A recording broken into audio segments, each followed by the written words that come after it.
how to successfully manage and grow a technical team.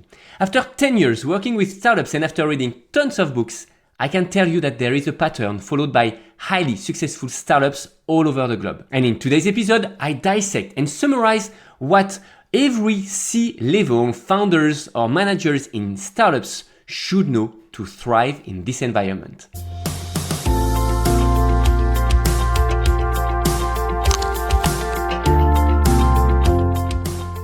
Hi, I'm Amaury, founder and CEO at MyCTOfriend, where founders come to learn how to build their tech startup.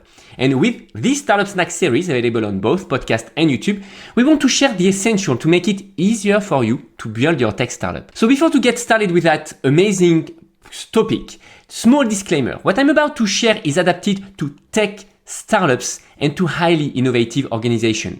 The ultimate goal of what we are going to cover is to empower salaries to make their own decisions that are aligned with the overall company strategy.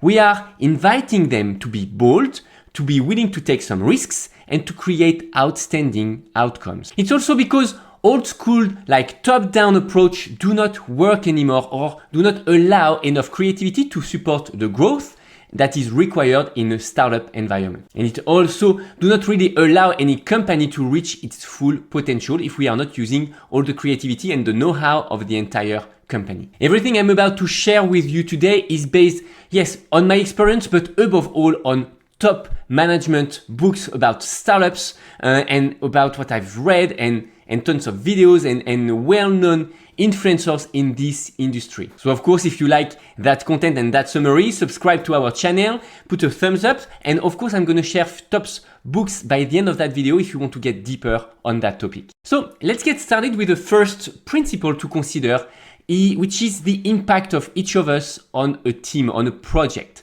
So basically, if we consider a team of 5, we might think that we all contribute at 20%, right?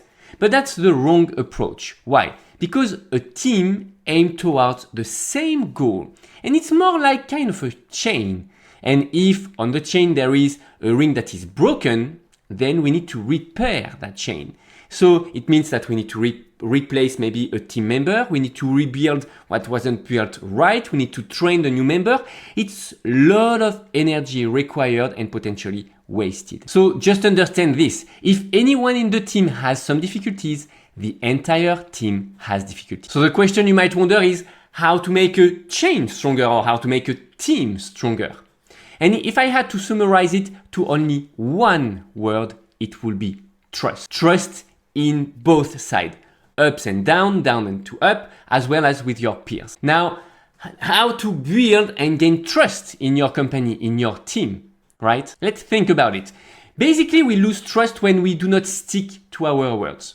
We lose trust when we make a decision and when we force things, when we force people, and when we don't help them to really understand why we made that decision. So as a manager, explaining the decision that we make and explaining that it's not selfish decision, but it's a decision for the beneficial of the team and for the company is an absolute key. And that's how trust means also that we trust in the judgment, in the decision that people will make. If you trust your team, it means that you trust in their decision. And if your team trusts you, it means that they trust the decision you make as well as maybe you can trust the decision that the CEO or the C-level of your company will do or does on a regular basis. So now the next question is, as a CEO or as a manager in startup, how can you build or create that trust environment? So talking about trust, we can talk also about safe environment. An environment where you're going to lead by example. And for example, you could share who you truly are, not necessarily some personal details, but who you are as an individual, how you behave, how you react, and always being transparent and authentic with what you think. That also means to share what you know and what you don't know.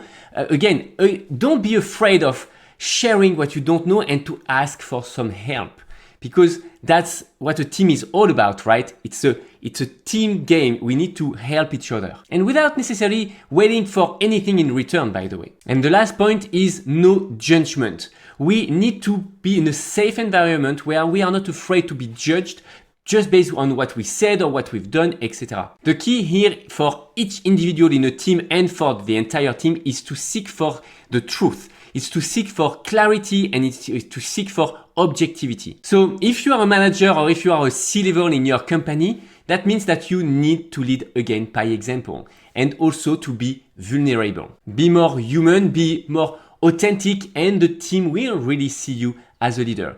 Of course, you should not be 90% of your time weak. No, it's not the point. You need to know what you are doing, otherwise it means that you are maybe not at the right position. But someone at the right position will know most of the time, like 80-90% of the time will know exactly what to do, and maybe 10 or 20% will need feedbacks, will need helps from the team. So that's where it's very important to have that trust and to be willing to be vulnerable anyway. So as a leader, that's okay. Share when you don't know something. That's okay to ask for some help.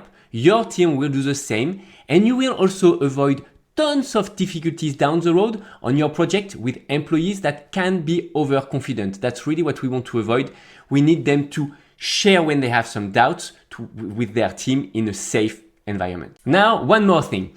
We all heard of Steve Jobs being provocative with his team, right? You heard of that. So, of course, not to a point where he breaks the relation, but more to challenge and level up the targeted result. So if you succeed with building trust in your team, you will end up having a team in a safe environment enough to be straightforward and willing to disagree and argue, which is an amazing thing. Let me explain. We all know that excellence and innovation come from challenging the statu quo, right?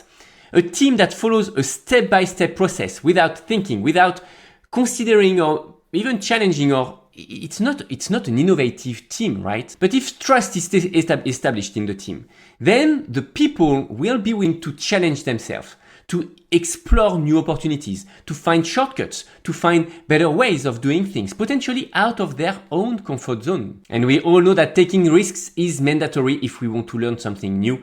It's like when we learn to walk, same thing, we take some risks, and that's for the good of us, for the good of the project, of the company. And having that safe environment also leads people in your team to share their own commitment, to share their own goals.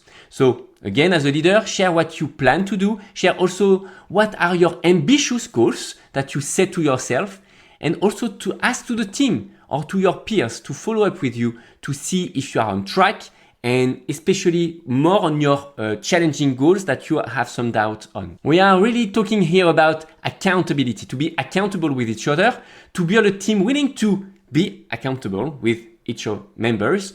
And again, we need to forget about the top-down orders, and if you miss a deadline, you get a blame. That's not the spirit. The spirit is if you take risks, go for it, you test. If it doesn't work, you just change the course and you correct your path. And a good member is willing to commit in front of the entire team to share what he is about to do, what he is about to undertake, even if it's risky. It will, of course, lead the team to provide feedbacks and to help him achieve amazing goals if he has the capacity to do so. And all that leads to a team that is more supportive, willing to check and help each other, again, to build amazing things. So everything we've been talking and discussing about and illustrating so far is linked to only one thing: your company's and your team's goal.